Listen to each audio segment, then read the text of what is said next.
Welcome back. Cap Metro is turning 40 years old, and to celebrate, the transit agency is giving riders free rides all day tomorrow.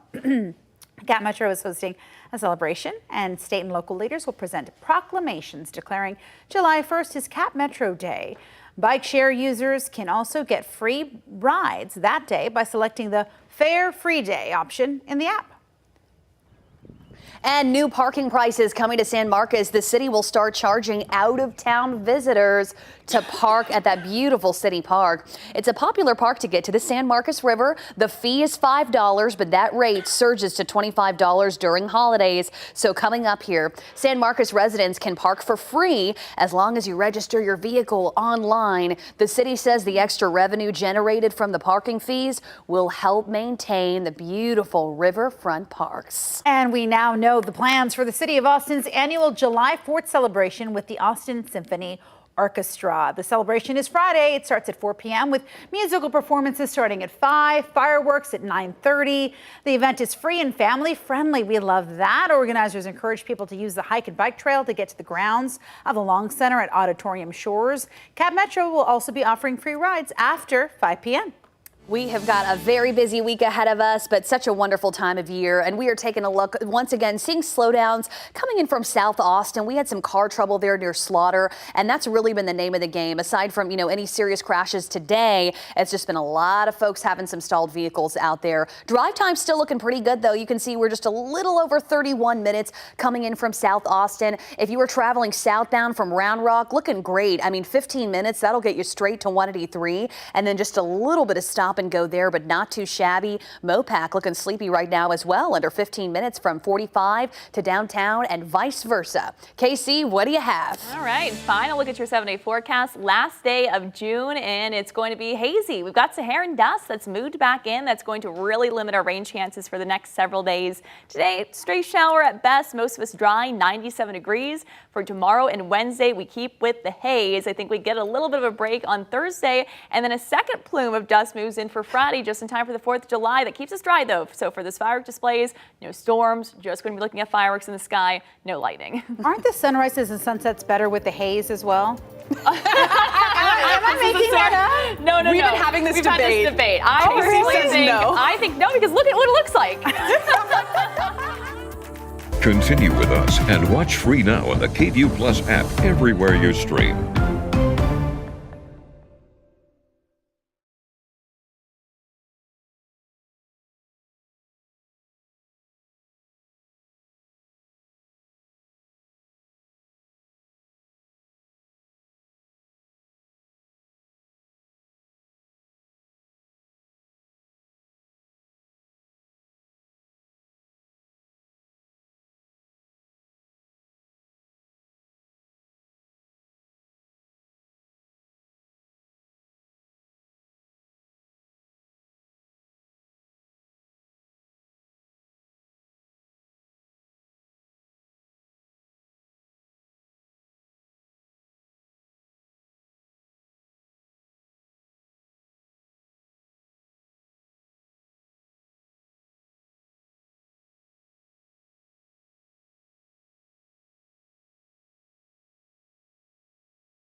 All right, y'all, it is Monday morning here in Austin, Texas, and we are continuing our coverage today on KVUE+. I'm Hannah Rucker.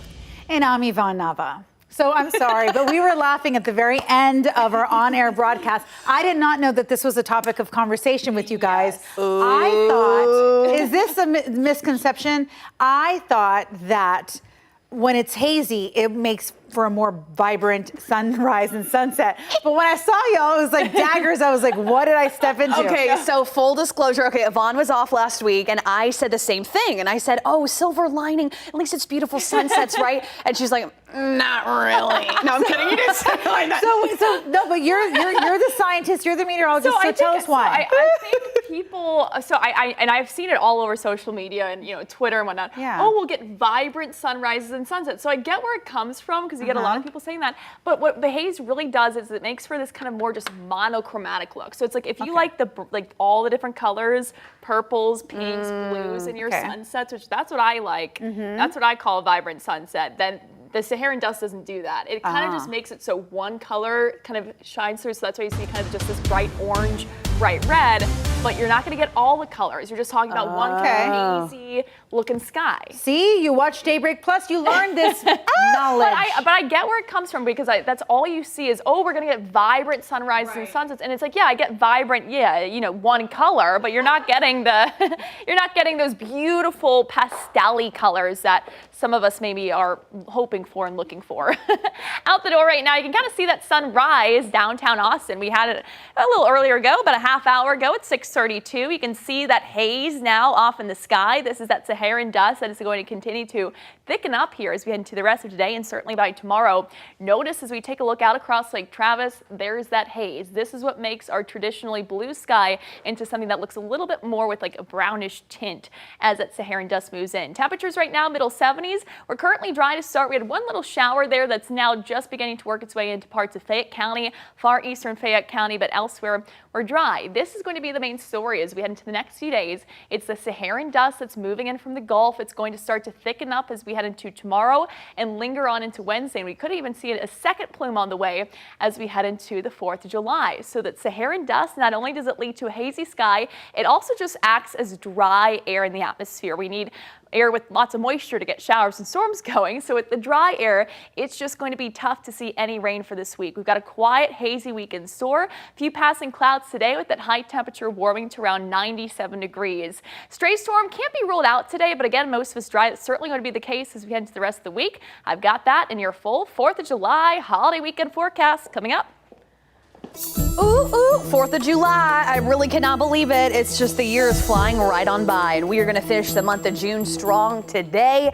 Looking a whole lot better coming in from South Austin. That little hiccup we were working with has cleared out, so we got some movement again in the northbound lanes and really looking fantastic, especially in the southbound lanes. And you know what? We're seeing quite a bit of improvement out there. So here's our patches of stop and go that we're left with coming in from South Austin. And then looks like that crash from Pflugerville out towards Hutto, that's cleared up. So looking a whole lot better on the 130 toll road so far this morning.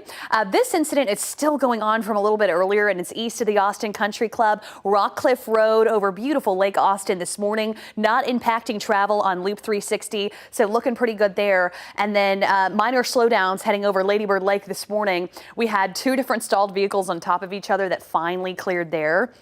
If you're coming and going from Cedar Park, looking good so far today. Heading out towards Del Valle, though, we do still have a crash on the 130 toll road southbound right outside of Circuit of the Americas at Elroy Road. Well, right now, hundreds of people are standing up to cancer on paddle boards. Today, they will paddle the entire length of Lake Austin from Mansfield Dam to Tom Miller Dam for the Dam That Cancer fundraiser. The 21-mile trip begins now. KVUE's Brianna Perez joins us from Lake Austin. So how are things going on right now? Oh, we could already see them in the water behind you. Oh yeah, things are looking real nice right now. People are getting in the water. They're getting ready, getting geared up. Let me show you what we're seeing behind me right now. People are putting their sunscreen on. They're just sitting on their paddle boards, just kind of getting ready, sitting down while they can, right? Because we do know that they're going to be standing up for all of this time and paddle boarding. all the way down there. So of course we know this nonprofit Flatwater aims to raise $1.4 million to help those affected by cancer. The Flatwater Foundation hosts this event every year. They're a nonprofit that provides access to mental health therapy services for those affected by cancer. 230 participants are expected to hit this water in an effort to complete a 21-mile course on stand-up paddleboards. Now, this is expected to take about 10 hours, but once they finish, people will be invited to join a post-paddle party at the LCRA Redbud Center. Now, organizers say all the proceeds from today will go towards continued services for people who benefit from therapy. But earlier today, I did speak with Jason Carrier, who now just hit the water. He says he's been doing this for 11 years and says the reason behind it keeps him coming back. He says it's all about community for him. If you were to do 21 miles by yourself, you might kind of quit halfway or kind of convince yourself 10 miles was great. But when you're with a community of people of all athletic abilities, and everyone's keeping up with everybody, and then we take breaks every few miles, we're better as a team. And it's so you prepare by working out and getting ready for it. But at the end of the day, when you're all doing it together, it's actually that much easier to do. Yeah, I couldn't agree more. Definitely feel like that community effort definitely makes a difference when you're out on the water. But in just a few minutes, we'll be hearing from the CEO of Flatwater. They'll be giving a tiny speech and then they'll be reciting the national anthem here in just a couple of moments. But really, everybody that I spoke to today tell me they're really in it for the real reason, the real cause behind this entire event, which seems like a very important, beautiful message that they're trying to give out there to everybody. But we'll be following this route and we'll keep you updated on KVUE. For now, reporting live in Lake Austin, Brianna Perez, KVUE News. Absolutely. So many people, so many families have been impacted by cancer, and this is their way to just stand up to cancer. I love this. Hopefully they get some money and raise a lot of funds for this wonderful cause. Thank you so much. We are waiting for Round Rock police to identify 3 people who were killed in a crash on I-35. It happened in Round Rock early Sunday morning, just north of Palm Valley Boulevard. Round Rock police arrested 1 person. They're charged with driving while intoxicated. The highway was shut down in both directions for at least 4 hours, but has since reopened. And officials with the Williamson County Sheriff's Office charged a Hutto woman with murder following a man's fentanyl-related death. According to our news partners with the Austin American-Statesman, 26-year-old Crystal Perez sold fentanyl to a 30-year-old man. According to court documents, the man died on October 6. An autopsy found the man's death was caused by a fentanyl overdose. Detectives talked to Perez in April, and she said she knew the man through a friend but never sold drugs to him. Perez faces up to 99 years in prison if she's convicted. And back in 2023, Texas lawmakers passed a bill allowing prosecutors to charge drug dealers with murder if they give someone fentanyl and it kills them. Law enforcement agencies across the state have pursued similar cases, and earlier this year, Williamson County announced its first fentanyl-related murder conviction.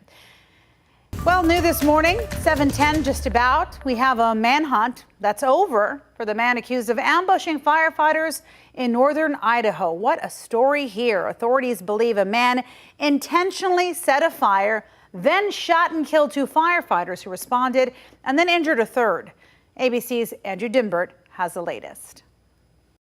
This morning, authorities in northern Idaho say the man behind a deadly wildfire ambush is dead. We do believe that the suspect started the fire, and we do believe that it was an ambush and it was intentional. This was a total ambush. These firefighters did not have a chance. Local officials say a small brush fire broke out on Canfield Mountain, and as firefighters responded to the scene, someone began shooting at them with a sniper rifle, killing 2 and injuring a third. We've got 2 unresponsive battalion chiefs, gunshot wounds, multiple gunshot wounds. 2 Coeur d'Alene firefighters are down. I'm pinned down behind Battalion 1's rig. It's clear to me that this fire was set intentionally to draw us in. Law enforcement from across Idaho and eastern Washington rushing to the scene. We had about 300 law enforcement officers that were on scene that were trying to make heads and tails out of what was occurring. A manhunt ensuing, sheriffs confirming they did exchange gunfire with the suspect. Authorities later confirming the gunman had been killed, but it's unclear how he died. With the fire closing in, officials moving in to remove the body from the area.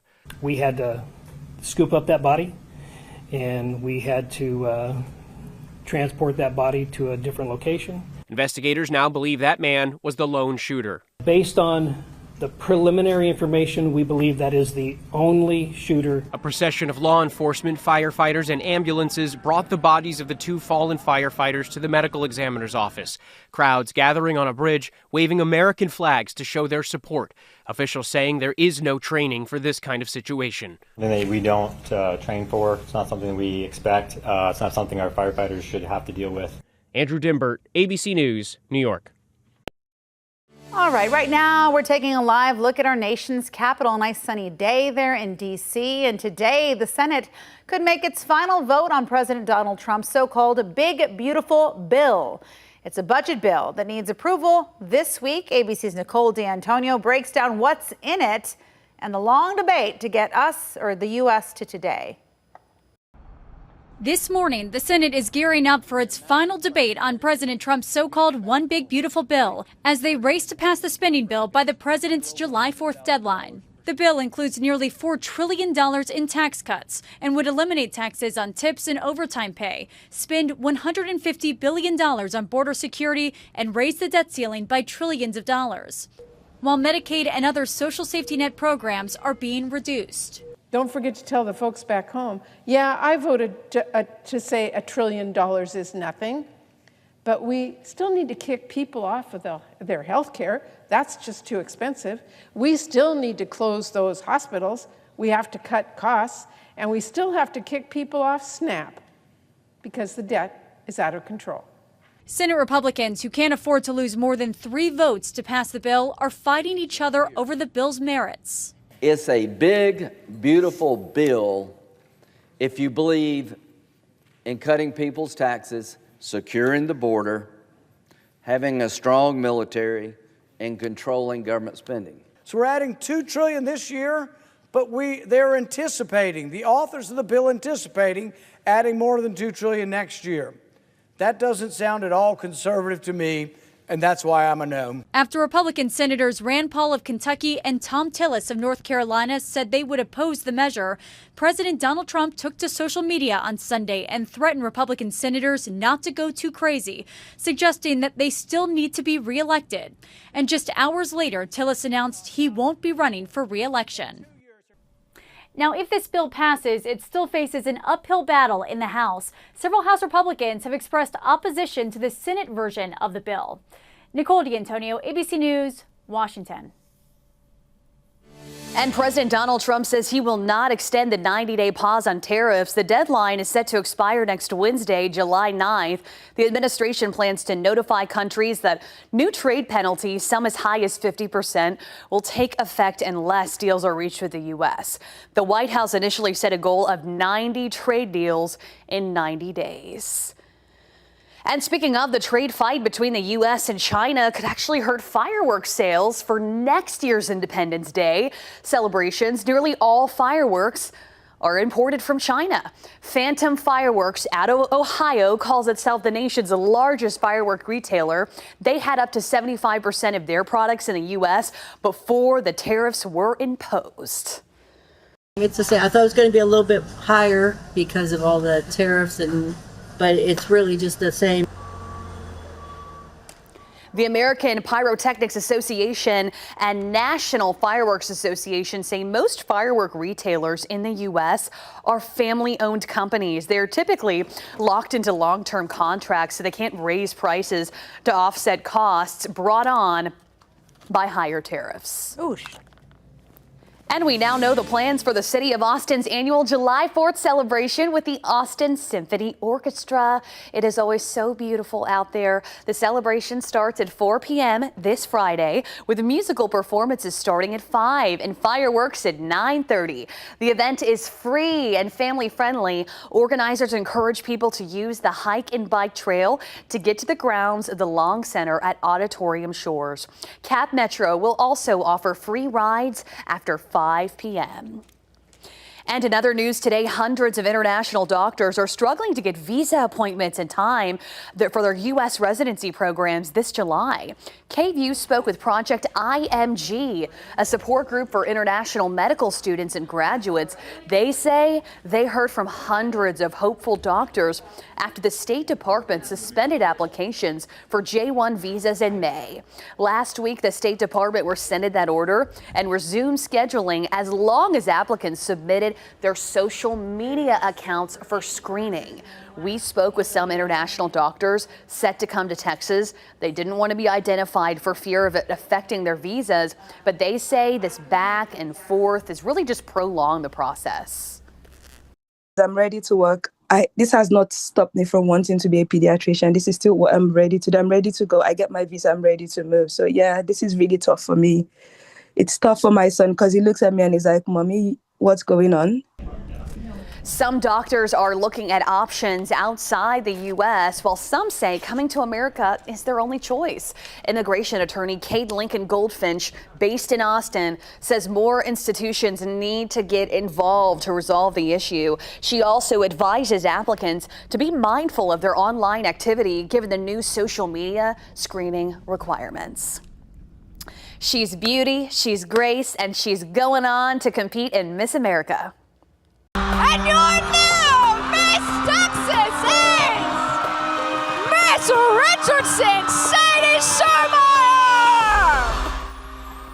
Sweet little Miss Richardson, our Dallas girl, Sadie Shermeyer, was crowned Miss Texas. Her platform focuses on health and wellness. She openly discussed overcoming an eating disorder and promotes education and mental health. For the next year, she'll travel around representing the Miss Texas organization, and she set a goal for herself. I want to be the Miss Texas with the most school appearances. As I said, Miss Texas made a huge impact on my life growing up, and I hope to do the same for children. I like her. She is following in her mother's footsteps. Her mother actually won Miss Texas in 1994, making her family the first mother-daughter duo to take the crown. And Pride Month comes to a close, but no proclamation, no problem. Taylor City Council did not issue a Pride proclamation for the month of June, but that didn't stop Taylor's Pride Festival. Live music, performances, and book fair filled Heritage Square Park on Saturday. Even though City Council did not formally acknowledge Pride Month, people showed up and showed their support for Taylor Pride organization. It's a great day to help honor and show us that it's time to continue fighting, to continue showing up and continue showing that we are about love. We're just here to exist. We just want to hold our partner's hand in public just like everybody else. Taylor's mayor said it was not appropriate for a nonpartisan city council to issue a proclamation, even though council has issued one the last 4 years. And Austin celebrates Pride in August to avoid competing with other celebrations. Travis County Judge Denise Hernandez and the Cathedral ATX will provide free weddings on August 1st to celebrate. You have to sign up on freeprideweddings.com. The link is on your screen now. Couples will get an email on July 11th and let them know if they were picked. And we are taking a live look out at our beautiful skyline here at Austin on this Monday morning. The capital city can become home to an NHL franchise. That is according to a report from Daily Faceoff. Right now, the Austin area has the Texas Stars, of course. It's a minor league affiliation to the Dallas Stars, kind of a feeder team there.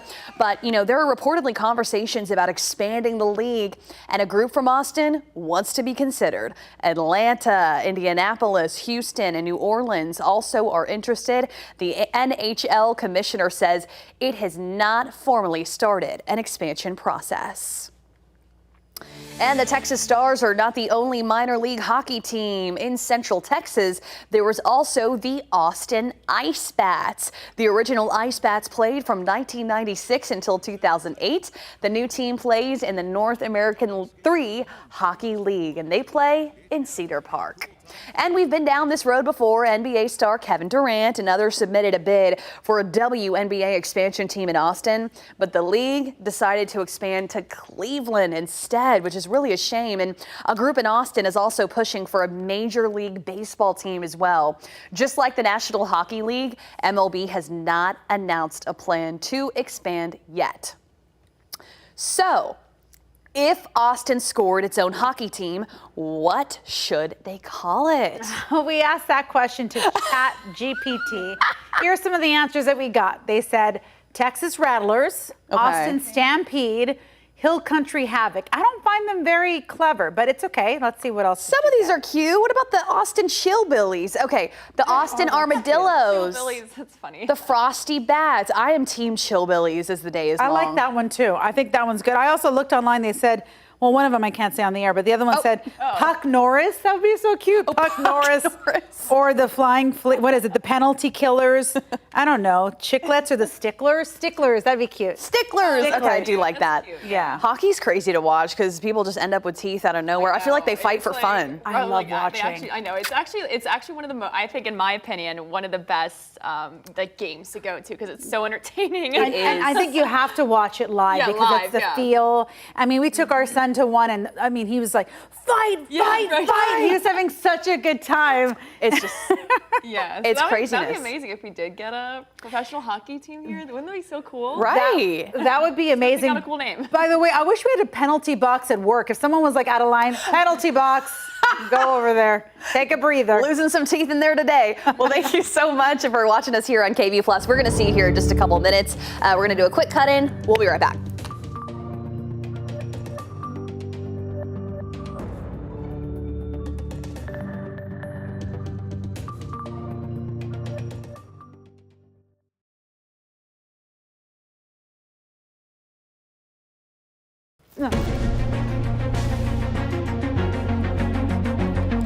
It is Monday morning here in Austin, Texas, and if you can even believe it, today is the last day of June, and we are gearing up for a wonderful July 4th holiday. Got a lot of folks coming and going across the capital city. Wanted to give you a live update in South Austin. We had a little bit of a scuffle in the last half hour. That has now been alleviated and still seeing a little bit of that stop and go, but you can see we've got some things popping up across the map. So typical delays coming in from South Austin following a crash near Slaughter, and then taking a look, we had an incident in Pflugerville that has cleared up. So kind of moving and grooving. We still have a little bit of a slowdown though near Circuit of the Americas in Del Valley. So that crash is still working on the 130 toll road. And then this is new, not too far from outside the Austin Country Club, on top of feeling some slowdowns coming and going from Bee Cave today. Here's an incident on 71 causing a slowdown westbound near Reimers Road. All right, KC, what are we working with on this dusty Monday? Literally. Yeah, I mean, look at the sky right now. That is, there's Hannah too. You can see that dust, it is settled on, and it's that kind of classic brownish, grayish tint to the sky that we tend to see when these Saharan dust plumes settle on into the area. Temperatures right now, middle 70s out at the airport in Camp Mabry. With the dust, we're going to be mainly dry today. We had a little shower out across Fayette County, but it's going to be about it for today, other than maybe another stray shower here and there. Dust settling in beginning today, lasting through tomorrow and Wednesday. We've got a hazy forecast ahead, and that's going to continue to, again, limit those rain chances. As far as today goes, a few passing clouds will be hitting a high near about 97 degrees with those winds to the south at 5 to 15 miles per hour. Just a 10% chance for a stray shower today. Most of us dry. Tuesday, Wednesday, dry and hazy, and then the temperatures are heating on up for the holiday weekend. We're at 100 degrees by Sunday.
Thank you for joining us for Daybreak Plus here on KVUE Plus, streaming free on your TV. I'm Yvonne Nava. And I'm Hannah Rucker. Happy Monday, everyone. It is 7:27.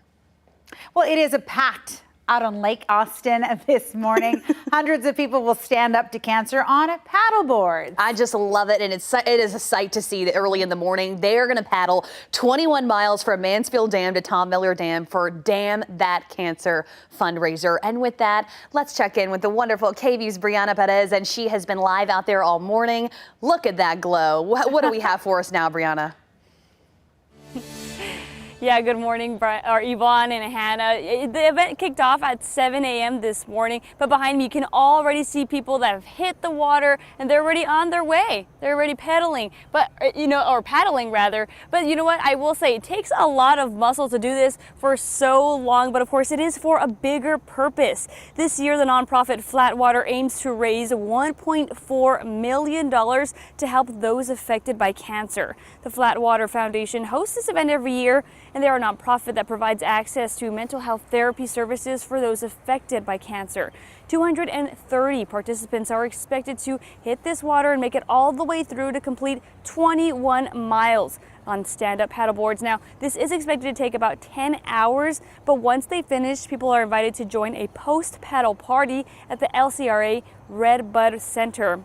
Organizers say all proceeds from today will go towards continued services for people who benefit from therapy. I spoke with Jason Carrier, who just hit the water a month ago here, and he says that he's been doing this for 11 years, but says the reason behind this event is what keeps him coming back. You know, even though it's a 21-mile paddle, it's not a race, it's not an endurance test. It's a time for all of us to be together. We're all here for, we all believe in the cause. Cancer's affected all of us, so as much as this is physical exertion, it's actually about the community and being together. Yeah, and he also says that this is an event that he has been planning for and getting ready for months, but it is well worth it. Of course, we do know that they will cross that finish line come 6 or 7 o'clock today, and we pray for them all the best, and hopefully they all make it through really well today. But for now, reporting at Lake Austin, Brianna Perez, KVUE News. It couldn't be a more beautiful morning, right, for that paddleboard ride. It's perfect. Brianna, right behind you. This is the golden hour of the sun. Everything just looks so lush and perfect there. It's really nice and for a wonderful cause. Oh, yeah. Thanks so much. And we're going to be dealing with a little bit of haze too that you'll start to notice as we head into this afternoon. Already seeing a little bit out there as we kick off this Monday morning. This is a look out across downtown. You can kind of see a little bit of that haze, a little bit of a brownish tint, and I think this is only going to get a little bit more noticeable as we head into tomorrow with that Saharan dust that's now moving in, beginning to thicken up across the area. Temperatures as we step outside, you're at 74 out of the airport, 75 for Camp Mabry. We've got those winds currently calm and Saharan dust moving on in. We've got a pretty significant plume across parts of the Gulf. This will continue to move in from the southeast as we head into today. And again, I think it's likely going to be at its thickest as we head into tomorrow, at least out of the week. Really all week long, we'll deal with these hazy conditions. That Saharan dust, basically just dry air in the atmosphere, so it makes it tough to get showers going, storms going, which is why we have a pretty quiet forecast for this week too. Radar-wise right now, we're dry. We had a little spot shower that worked its way into far eastern Fayette County. Even that has since come to an end. So for today, temperatures will be warming. We're going to be looking at highs that'll be running likely a couple degrees above average. Few passing clouds as we hit a high near about 97 degrees with just a chance for a stray shower. Most of us, though, and for some of us at least, got lucky yesterday. I'll bring you back to this today's forecast, 7-day forecast, of course. It's coming up in a bit. Warm and hazy after some showers yesterday. We've got a very dry forecast ahead heading into your 4th of July. Of course, all of us want to know, what is it going to be like for this firework displays? I will have that full 4th of July holiday weekend forecast coming up in a bit. Looking forward to it. Thank you so very much, Casey. And as we're waking up today, a pretty active map. I'll tell you what, just even in the last 15 minutes, we got a couple new updates here. So let's check back in, as always, kind of our typical trouble spot. Already seeing those slowdowns once again coming in from South Austin. So stop and go through Bluff Springs, still feeling that, and still quiet in the southbound lanes, at least for this stretch. But let's take a look at the map. Look, we've got like 4 different crashes going on. So if you are just waking up, this is actually impacting westbound travel on 71 this morning near Reimers Road and kind of seeing that slowdown there. So really, that's going to be if you are heading out, coming and going from the Bee Cave area today. So seeing some delays there. 290 is looking pretty good, though. You can see here we've got a little bit of that slowdown eastbound starting at Circle Drive, but really not too bad there. But this is a new crash right here. Good morning, Sunset Valley. This is going to be impacting y'all today in South Austin. And this is on Manchaca Road at Roundup Trail, causing some slowdowns for us there. It looks like if you're heading out to the mall, this little trouble spot, as always, heading out from Loop 360 and Mopac. And then we do still have an active crash out near Circuit of the Americas, near the Del Valley area off the 130 toll road, which has also been kind of a recent trouble spot. And once again, that is near Elroy Road. And speaking of, start your engines, a high-octane Hollywood weekend at the box office at F1, as I was just talking about Coda here. The movie speeds into first place. Oh, very nice. Chuck Severston has the details in today's Showbiz Wrap. Formula One is a team sport. It always was. F1, the movie, raced into theaters this weekend, clinching the top of the podium at the box office with more than $55 million in winnings. The movie, which is directed by Top Gun Maverick's Joseph Kosinski, stars Brad Pitt as a retired race car driver coming back to the world of Formula One. What are you going to do about it? Probably something stupid. All that burning rubber left the previous box office champ, How to Train Your Dragon, in the dust, raking in $19.4 million in its third week of release. Huh, you okay? I'm trying to get abducted by aliens. Disney Pixar's Elio came in at number 3, with the animated family film raking in $10.7 million. Disney is the parent company of ABC News. I will admit, it's not entirely unpleasant seeing you again. And you may know him from Full Metal Jacket, Men in Black, Law & Order, or more recently, the Daredevil series. And today, Vincent D'Onofrio is celebrating a birthday. He's 66. That's what's happening in Hollywood. Chuck Severson, ABC News. To look forward to. No, I want to get back to the theater. I feel like you're good about it. I know. I really want to. I enjoy it, and I always like to be in the very back row. What? I love to be in the very back. I want no one behind me, and I could just see it, everything. Oh, really? Is this this one? I don't know where I'm going. I like the very middle. Yeah. You like the middle? Yeah. Really? Because then I can kind of see, I don't know, because if I'm too far back, I don't know. It reminds me of, okay, this is a story. I went to go see, my friend said, let's watch this movie. I love scary movies. Terrifier 2. It was vile. I mean, there was just so much going on. And we were sitting in the middle, like you said. And the whole time I was on the edge of my seat and I was thinking someone's going to pop up behind me. No. So scary movie, you have to be in the very back because then you're not looking behind you. Yes. You could just see. No, I was so scared. Also, I don't know why when I watch scary movies, I have to cover my ears a little bit. Like I'm scared someone's going to come and like crawl into my ears. I don't know why. Like I can't. Sort of weird things. I can't with that. But that's interesting. Some people don't mind sitting right in the front, but then like your neck hurts because you're like looking up. I get sick. I get nauseous thinking about that. Yeah. What's your favorite food at like Alamo or one of those places? Oh my gosh. Okay. I do. Food. Yeah. They've got some good fries. They've got the good little garlic fries. And then I like the popcorn too, just because you can add little mixings to it. Yeah. They have a chicken sandwich that I really like. And their pizzas are pretty good too. They are. And they have cauliflower in case you want like something gluten-free. Healthy option. Yeah. We're just hungry. This is the time of day where we're like, we want to eat our breakfast. We get into hangry mode. It's teetering. Yeah. I already counted. I'm like 20 more minutes till I get to eat. I know. Okay. In a high-tech twist on the beautiful game, humanoid robots hit the field in Beijing for a fully autonomous 3-on-3 soccer match. That's pretty cool. It's happening. They're taking over. Powered entirely by artificial intelligence, the robots used advanced visual sensors to track the ball and navigate the field without any human control. Y'all, this is the future. It's knocking on the door. Saturday's showcase was billed as a first in China and a preview of the upcoming World Humanoid Robot Games. And just like in human matches, a few robots took hard falls and had to be carried off on stretchers. It looks like they're kind of marching. I don't know. I kind of like when the players kind of, I don't know, they exaggerate a little bit, you know what I mean? And it's kind of dramatic, but I kind of like that sometimes. It's like, oh, come on. Because we were talking about how in hockey, I mean, they're really knocking each other's teeth out, but I feel like with soccer players, a gust of wind could come and they're like, oh, my goodness, I'm so hurt. Yeah, and I mean, they're really good actors. Yeah. And actresses, but it's really neat. Part of the theatrics.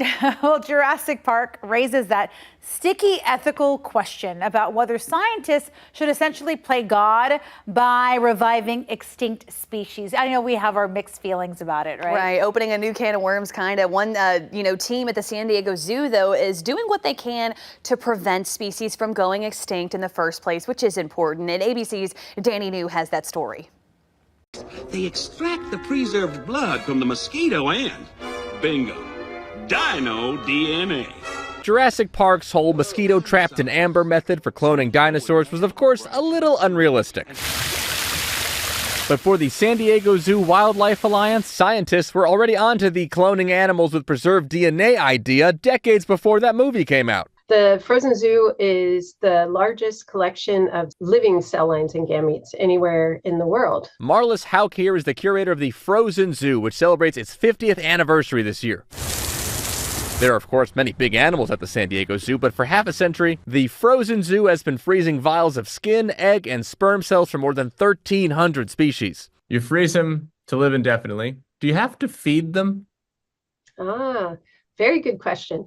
Once they're frozen, we don't have to feed them. Here is the man who started it all, Dr. Kurt Benershka, who began banking these samples before cloning technology even existed. He always said, you must collect things for reasons you don't yet understand. Well, by keeping the cells of more than 11,000 individual animals alive, the Frozen Zoo has been able to contribute to saving critically endangered animals over the years. In the 1980s, their samples helped take the population of the California condor from around 25 to now more than 500. And a few years ago, their sample from 1988 helped clone the black-footed ferret. It is a race against time for us because as the population of different animals decline, we don't know which species is going to become more rare and endangered in the future. Today, as they continue to try and bank more and more samples, the Frozen Zoo's next big mission is to train facilities around the world to do the same thing. That way, we have scientists all around the globe who can help capture this biodiversity. And biodiversity is key here, since when you have these frozen samples at your disposal, that means you can bring in more genetic diversity down the line to a dwindling population, all vulnerable to the same things. In New York, for ABC News, I'm Danny New. Ooh, I will say I saw, I don't know if it was a part of Universal Studios or what. Are you eating your cheese? I'm sorry, I have no What's shame. in there, though? It looks really good. Hummus. Oh, hummus. It was like one of those, it's the H-E-B ones, right? Yeah, they're really good, and some olives. Yeah, I love H-E-B because they have all the pre-packed dinners and all the snacks. So for working ladies like us that just need to snag a little snackaroo. Yeah. And you're good with your little sushi rolls, too. Anyways, okay, let's talk about Beyonce, y'all. She was back in H-Town, and I think this gave just about everyone a heart attack. The singer performed Houston over the weekend. It looked like so much fun. Loved the outfits and everything, but this is what a lot of folks were talking about from over the weekend. Stop. Shout out to her, though, for, stopping that moment. She felt that this wasn't right. And during that performance of her songs, 16 Carriages, she pulls out the OG car and, she was above that crowd and it started to tilt and crews lowered the car. Thank goodness Beyonce got out safely and then back on stage. Beyonce's company, Parkwood Entertainment, released a statement writing, there was a technical mishap and it caused the car to tilt. And the rest of the show had no problems. The car was not used during last night's concert, but I can only imagine. She played it so cool, but as we were talking earlier, you think about Pink, who flips upside down. Yes. Right. How are these folks doing this? I don't know. And every night, you know what I mean? Like, I'm sure if you're a little tired or like one misstep or something. Didn't she also have another one where she went up to? It was like a robot or something. Like a robotic. It looked like it was doing like a selfie and it almost hit her. Right.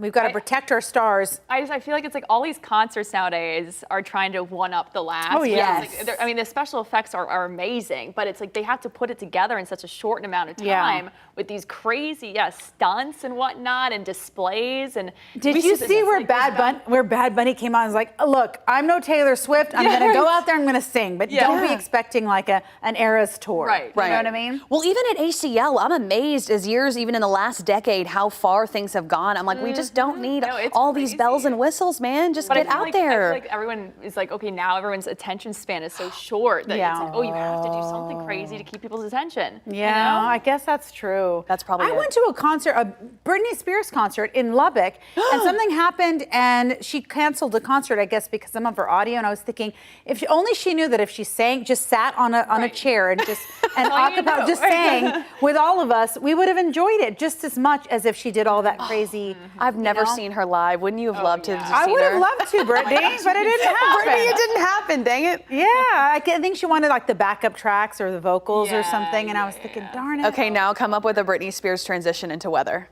Oh, baby. No. Oh, is that the weather transition? Yeah. I was going to say, how was I supposed to know it was going to be so dusty today? Oops, she did it again. Right. Oh, yeah, right. There you go. All good ones. We've got Saharan dust. We have got hot conditions and also dry conditions. But, June, man, it's been a warm month. Look at all the red we have on the map here. That's all those above average temperatures. We have yet to see, though, 100 degrees. That's been kind of the silver lining with this month. And last time we didn't have any 100-degree temperatures for the month of June, all the way back in 2019. So it's been 6 years since we haven't hit the triple digits in June. We should not do so today. So again, we should get through the month without any triple-digit heat. Last time, by the way, Camp Mabry hit 100 degrees or more was back on May 14th. So it's been a little bit. I do think we have the potential, though, by this first weekend of July to see the return of 100-degree temperatures. I think Saturday getting very close. We do have some models showcasing the 100 degrees for Saturday. And then Sunday, at least 100 degrees. We have some models showing as hot as perhaps 102 degrees. So it's something we'll be watching out for as we head into this holiday weekend where, yes, it's going to be hazy. It'll be dry, at least for those firework displays, but certainly the heat is going to be on. Now that we're heading into the month of July, that kicks off tomorrow. Our average high is 95 degrees. We are now about a month now away from the hottest time of the year here in Central Texas. That's July 31st through August 14th, where our average high is 99 degrees. So as expected, we should start to see things warm up as we head into July, which is also, on average, our second driest month out of the year. One of the reasons for why we're going to be so dry this week, it's the dust that we're currently seeing as we look out across Lake Travis. You can see that kind of brownish kind of tint and layer. That's the Saharan dust that's beginning to budge into the region. Temperatures right now in the middle 70s. Out across Austin area, Hill Country, you're waking up to 73 in Burnett, 73 in Johnson City, 71 degrees in Blanco. We've got middle 70s out across the coastal plains where we're currently dry. Not expecting much rain today. We had a little shower. You can see that skirted on through eastern Fayette County. That is all the rain we've had so far for this morning. And again, with that dust settling on in, it's just going to be tough to get showers and storms going from now through the end of the week. We've got a little bit of moisture trying to work its way in from the south. This is battling, though, that dry layer of air brought to us by this plume of Saharan dust that's only going to continue to settle in even more as we enter Tuesday, Wednesday. I think some of the highest concentrations likely around midweek. And then we could see a second plume on its way in as we head into the 4th of July. So as far as those concentrations go, I'm sorry to allergy sufferers, but it's going to be a little bit of a tough stretch here as we head over the next several days. Tuesday, tomorrow, likely going to be the toughest. That's when that Saharan dust should be at its thickest out of the week. We get a little break in by Thursday with that second plume then moving in for Friday for the 4th of July, which actually could make for some kind of cool firework displays with some of that haze across the area, exaggerating some of those colors. As for today, chance for a stray shower. Most of us dry for your Monday, few passing clouds, and we'll keep it dry and hazy as we head into tomorrow. Temperatures for today back to around 97 degrees. We're back into the 70s as we head into tonight. Tomorrow back to 97 degrees we go, still running a couple degrees above average for this time of year. Quick check at your allergy count. Grass and weeds in Hickory low. We've actually seen some improvements with our mold, now down to medium. It was high all last week, so some minor improvements there as we're heading into this drier stretch of weather. 7-day forecast tomorrow 97, Wednesday 96, and Thursday 95 degrees. Now by Friday and into the holiday weekend, we're heating things up. We're talking about 100 degrees by Sunday. All right, y'all, we are wrapping up the month of June today, and it's going to be a very busy travel week on the roads and in the skies. If you're getting out of Dodge, just prepare accordingly. It's going to be hectic out there and, of course, very hot as always, as Casey was showing us there. Let's take a look. Still a pretty active map this morning, but kind of in these little pockets here is what we're feeling. I do want to note, though, so this crash initially at 71 coming and going from the Bee Cave area was just impacting westbound travel. Looks like it's now impacting eastbound eastbound travel, which unfortunately for this stretch, anytime we have a crash there, that tends to be the case because it's a tight little road and really not a lot of options to get around. So just a heads up for you there. If you are heading out or near Hamilton Pool today, seeing some delays for us. We are still working a crash on Manchaca in South Austin at Sunset Valley.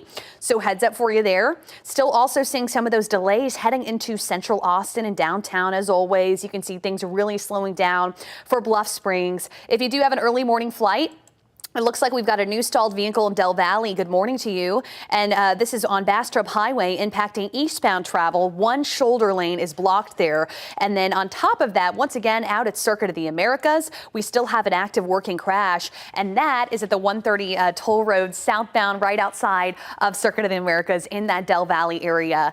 So maybe you want to go see the F1 movie today just to get into the mood here in Austin.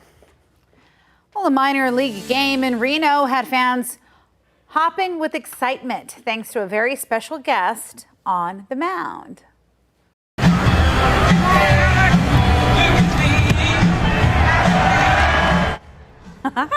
Alex the Great, a certified therapy rabbit, threw out the first pitch for the Reno Aces on Saturday. He's a little chunker. I love him. With a little help from a pitching machine. That's how he did it, because I don't know if he has opposable thumbs. Rescued from a California meat farm, Alex now visits hospitals and charity events. And he must eat very healthily, right? Don't you think? Right. The fluffy phenom even stopped by the broadcast booth where he charmed everyone. He brought the Aces good luck as they won 10-4. He just seems so soft and cuddly. He is, but I hope that they got him like one of those big inflatable pools after. Or do rabbits like water? Maybe they don't. Are they like cats? No, maybe they gave him a big maybe a big old carrot afterwards. I don't know. Rabbits are actually pretty smart. Like you can train them, I guess. Really? Like, potty train them and everything. Yeah, like I've got some friends that like they've potty trained their pet rabbits. love Isn't that. Crazy? Yeah. I never had a pet rabbit growing up. Did y'all? No, but they always look cute. Yeah, I always wanted a white one with like color dyes. The little Easter bunny one? Yes. All right, y'all. So Cooper Flagg is bringing new hope to my Dallas Mavericks, and it has just been such a rough time. But you know what? He was the number overall pick by the Mavs earlier this month. And Flagg is in Dallas and is already hitting the court trying to win over fans. Sean Giggy has the story. Thanks everybody for coming. Really appreciate you guys for showing up. Between the big shots and billionaires, you could tell this was a big deal. I want to be a really high impact player. But of all the people who showed up to welcome Cooper Flagg to Dallas on Friday, perhaps the most important people are these people. Following his introductory press conference, Flagg took part in a basketball clinic with kids from local boys and girls clubs.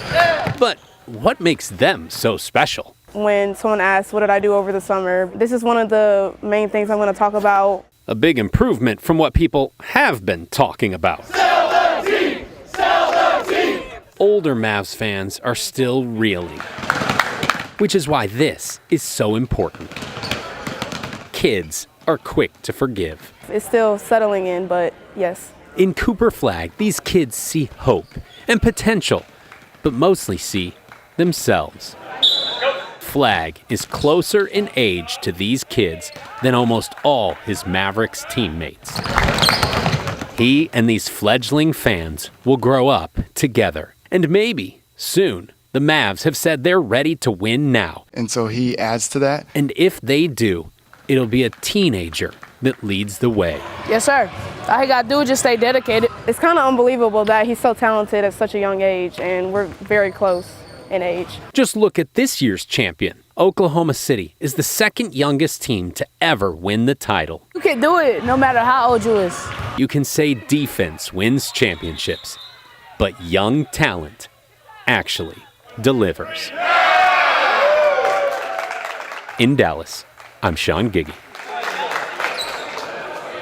So there was more to it, though, that you saw something. What happened during the Q&A? What were they asking? During the press conference, someone of the press basically asked Cooper and said, you know, do you guys anticipate any unexpected trades, very similar to Luka? And everyone online's calling it the bombastic side eye because Cooper Flagg just kind of goes, You tell me, basically. Yeah, right. Yeah, absolutely. My life is in your hands, so you tell me. Yeah. But very again, it just goes to show how you treat others. It sounds so silly, but the golden rule, treat others like you want to be treated. But I think sometimes when you get to that level, you get to a higher level, you forget what it was like. And it's like how soon you forget. You wouldn't want that to happen to you. And you wouldn't want to work for an organization that makes you feel like you're so dispensable. It's like, we could. Because I don't know, you're not going to play that well. Luca bought a house the week before that. It's little things like that. They act like you're not picking up your life. And it's like, yeah, right. I mean, weird. Yeah. They're just playing God, and it's just these little puppets. It's so strange. I think every time Nico talks, we all should go, boo. That's so bad. Yeah, they kind of already do. He can barely go to the games. He hides in the background. Yeah. It's a mess. Okay.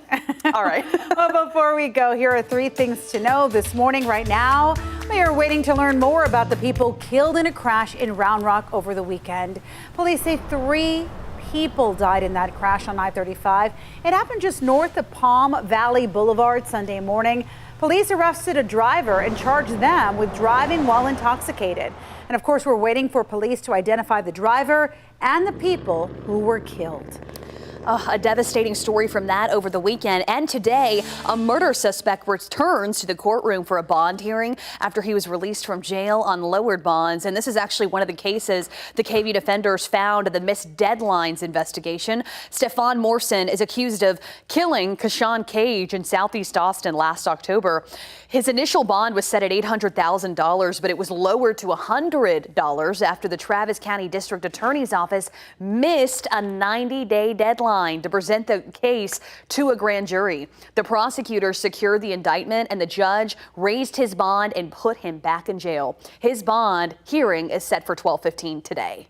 Well, right now, hundreds of people are standing up to cancer on paddle boards. They are paddling 21 miles from Mansfield Dam to Tom Miller Dam for Flatwater Foundation's Damn That Cancer fundraiser. It started right at 7, so it's been a while now.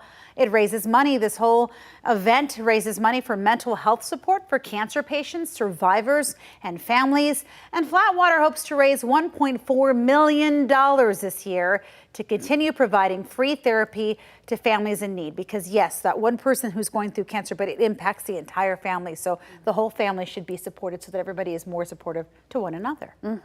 Wait, it's 21 miles is what they're paddling? Yeah, I wonder how long it's going to take, how many hours, right? Austin people are just so fit, it blows my mind. Oh my gosh, 21 miles.